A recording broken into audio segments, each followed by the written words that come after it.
Hello friends. तो last video में हमने बात करी थी इन्फ्लेशन और कॉर्पस के बारे में। तो अगर मेरा कॉर्पस कॉर्पस क्या होता है, वैसे मैं पिछली वीडियो में मेंशन करना भूल गया था। For those people, corpus means कि मेरे पास लमसम में कितना असेट पड़ा हुआ है, कितना ऐसा पैसा पड़ा हुआ है जो कि ग्रो कर रहा है, जिसके ऊपर मुझे इंटरेस्ट आ रहा है या रिटर्न आ रहा है। Return can be in the form of rent. अगर आपने रियल एस्टेट की तरह इन्वेस्ट किया है तो आपको रेंट आता है। अगर आपने गोल्ड में इन्वेस्ट किया है तो आपको कैपिटल एप्रिसिएशन आता है। प्लस अगर आपने एसजीबी में इन्वेस्ट किया है, गोल्ड बॉन्ड जो होते हैं, तो उसमें आपको कैपिटल एप्रिसिएशन आता है प्लस इंटरेस्ट आता है 2.5% का। अगर आपने एफडी में इन्वेस्ट किया हुआ है तो आपको एफडी का इंटरेस्ट आता है। स्टॉक्स में इन्वेस्ट किया है तो आपको डिविडेंड आता है। तो ये जो सारा पैसा मेरे को आ रहा है, कैश फ्लो हो रहा है, इसको हम जो है रिटर्न कहते हैं।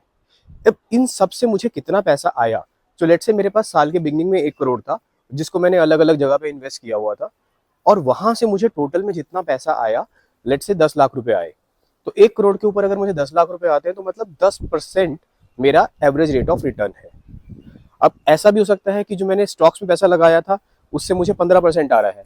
एट द सेम टाइम जो पैसा मैंने एफडी में लगाया था उससे मुझे 6% आ रहा है, 7% आ रहा है। और ये जो रिटर्न है, ये रिटर्न भी जो है हमारे को प्री टैक्स होता है और पोस्ट टैक्स होता है।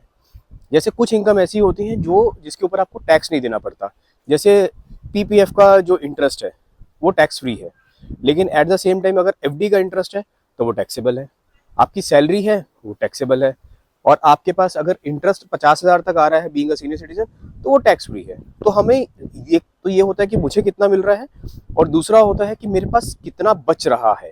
तो प्री टैक्स, पोस्ट टैक्स, इससे हम देखते हैं कि हमारा एवरेज जो मेरे हाथ में आया है, मेरा मोटिव होना चाहिए कि मेरे पास जो पोस्ट टैक्स इनकम आ रही है, जो रिटर्न आ रहा है, वो मेरा नंबर इन्फ्लेशन से हमेशा ज़्यादा होना चाहिए, ताकि मैं उसको जब विड्रॉ करूं, मैं उसको यूज़ करूं, तो मेरे जो कॉर्पस है उसमें बहुत ज़्यादा डिप्लीशन ना हो।